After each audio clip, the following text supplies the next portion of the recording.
Hey guys, it's Angus, and today I'm going to show you how to replace your MacBook Pro glass screen. Now this can also include the 15-inch version as well. So I've seen quite a lot of other tutorials on the same topic, and quite frankly they don't really explain themselves very well, so I'm going to go over this really simply to make it really easy for you.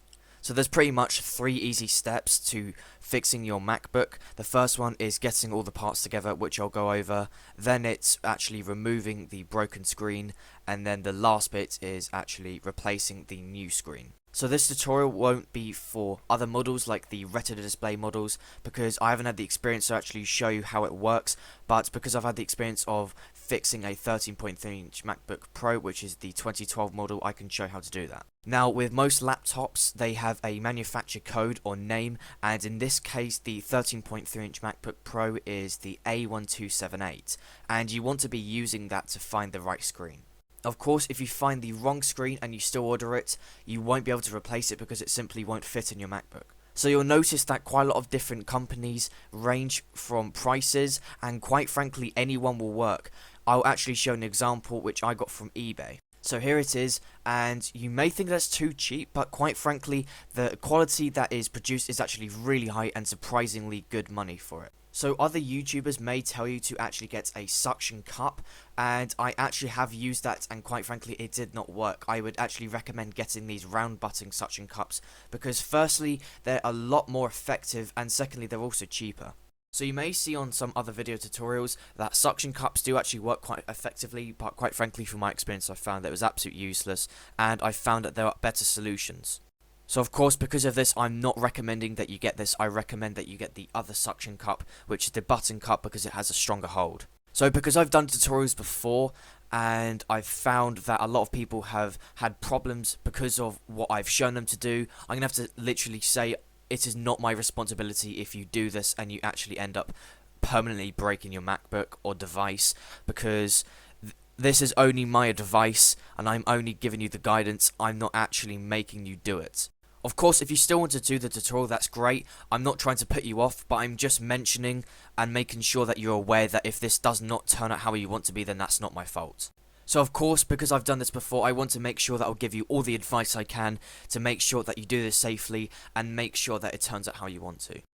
So the first stage would be ordering the parts, and when you've got that all together, you want to go into the second stage, and that will be actually removing the screen. So to firstly do that, what you want to do is actually heat the bezel, and the reason for that is underneath the actual glass is actual manufactured glue, and by heating it will actually soften it up, and because of that it will actually make it easier for the glue to come off and allow you to actually move the glass. So I'd probably recommend using a actual hairdryer and not a heat gun, mainly because a heat gun can go incredibly hot and actually end up damaging your entire MacBook, because if you do it for about 5 minutes it can actually get very hot, and that can actually cause damage to it. So I'd probably say 5 minutes is recommended, constantly just going around the edges. And then what you want to do is actually focus the heat on one point, so I'd recommend focusing on a corner, and then from there you can spend about 30 seconds just spending the extra time on that corner, and then what you want to do is actually get your suction button or cup, and then you want to actually try and remove it. So in this case, what actually happened was the screen cracked so much on the MacBook Pro, it actually ended up that it was shattering certain parts of the screen, and it went to the edge, and because of that you could only take off certain amounts at a time. Now if your screen is actually smallly cracked, then you may find that the screen will actually come off in one, but in our case the screen actually had to come off in different parts. And then if you're finding this, then this is good because I'll be able to show you what to do. And what you firstly want to do is actually make sure that you peel it off carefully, because if you do it may damage the LCD. So I'd recommend getting something quite small and thin, maybe a ruler or something plastic, because that'll be useful for actually putting that between the LCD and the glass to make sure that it doesn't scratch it. Putting the suction cup in the corner of the screen where the glass is actually heated is a really good idea, because that'll allow you to actually peel it off if you can. So once you do take parts of the screen off, it may actually look like you've gone too far, but you don't need to worry about this, because once the glass comes off, you'll be able to see the actual body of the MacBook Pro, and you don't need to worry because this is just the main part of actually removing the glass. So if you found that your screen is cracked so much that it has to come off in chunks, you don't need to worry about that. It's just most important that you take it off carefully, because you don't want to damage your MacBook. Also, you may find that when you actually take off the screen, that bigger chunks will actually come off than smaller pieces. So for example, the top part of our screen was actually cracked, but the bottom part wasn't cracked at all, and because of that, it allowed us to peel the majority of the screen off at once.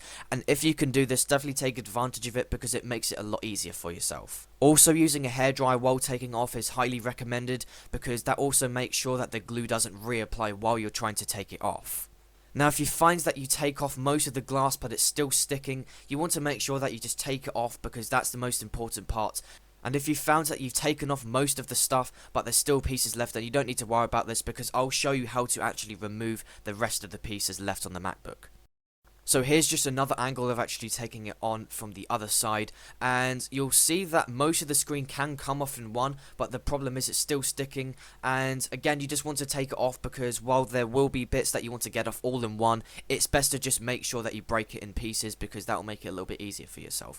And you don't need to worry about scratching the screen because what you can do is put paper underneath it where it's touching the LCD. So if you found that you've got to the top part of the MacBook and you're trying to take off the glass, there will be a little piece of metal actually underneath. Now this is actually for preventing the dust from getting into the other parts of the MacBook, and I'd quite frankly recommend keeping this on. So if you found that you've still got pieces not coming off, then I recommend using something quite sharp or something quite strong to actually remove it. But you want to be very careful because the LCD is exposed and you can very easily scratch it. Again, if you want to use a suction cup for the rest of the pieces, then I'd still recommend doing this because it's very effective. And again, you'll find that there are some pieces left, and I'd recommend just using a knife or something like that to just get it off because this will be important because you'll be replacing the screen, and you want to make sure that there's nothing in between the actual new screen and the MacBook shell. Also, while you go along, it's very important that you make sure that your workspace is clean and there's no dust because when you take it off, you may find that some shattered glass will go everywhere, and it's important to remove this because you want to make sure that the LCD is clean as possible because once you put the new screen on, you won't be able to remove it, and that remaining glass or excess glass may be there forever. Also, using a cloth every now and then to clean the LCD will be important as well. So hopefully now that you've actually removed all of the glass, and you'll make sure that there's no excess glass left on the actual screen. Now what you want to do next is actually get your new screen and make sure that all the protectors are actually fully peeled off because you don't want these, and also they will create a gap as well because underneath the actual plastic are some sticky parts, and this will be very important for combining with the pre-installed manufactured glue. So just peeling them off should be really simple, and you want to make sure that you hold it by the corners to ensure that you don't get too many smudges underneath. Also, using two hands is very important to make sure that you don't bend it too much or put any other pressure on it. So once you feel that you're comfortable with putting the screen on, just take it and actually put it exactly in the right position. Now, it's not like actually putting a screen protector on, it's actually like slotting it in. So you want to make sure that you very carefully put the screen on in the right position and make sure that you put it all in the four corners, and once you do that you can rest it back and actually put it in, and you'll find that it slots in quite easily because of the glue. So once you do that, you want to use your fingers to put pressure on all the four corners to ensure that the glue remains strong, and also to ensure that it's in the right position as well. So after you actually install the new screen, you can feel free to actually use it, but I'd probably recommend leaving it for about an hour to ensure that the strong between the glue and the screen is actually really strong. So hopefully that was a simple step-by-step tutorial on replacing the glass screen on your MacBook.